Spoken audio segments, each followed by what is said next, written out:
Sizinlə həftənin ulduzu yarışı təşkil edirik. Gəlin görək, bu həftənin ulduzu kim olacaqdır? Vaxt itirmədən bu sıradan başlayaq. Yağmur kim seçsən?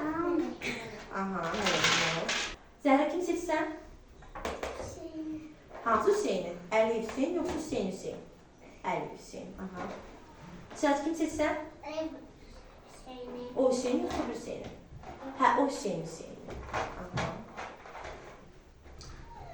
İnci kim seçsən? Kim seçsən? Mələk Nur. Aha. Aya kim seçsən? Əli Hüseyin. Aha. Mələk Nur kim seçsən? Ayanı seçsən. Aha. Raul kim seçsən? Yusifi. Aha. Ziloş kim seçsən?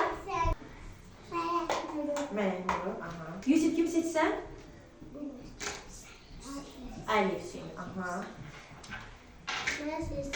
Hüseyin kim seçsən?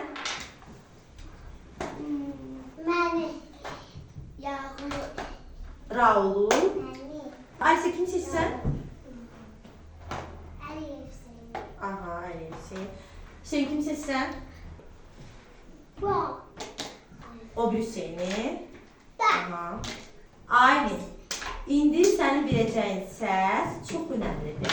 Sən ya Əli Hüseyini seçməlisən, ya da Mələk Nuru. Çünki ikisinin səsi heç heçədir. De görək hansını seçsən? Alqışlarınızla Mələk Nur bu həftənin ulduzudur. Gəlməyəlim. Mələk Nur, birinci sualımızdan başlayaq. Birinci sualımız. Vətəniniz haradır?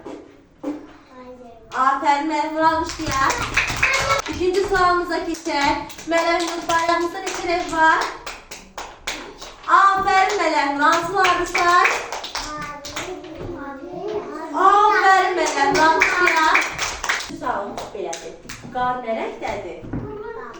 Afərin Mələk Nur, alqışlayaq Mələk Nur. Beşinci sualımıza keçək. Mələk Nur, şəkildə gördüyün şəxs kimdir? Afərin Mələk Nur, alqışlayaq. Azərbaycan əskəridir.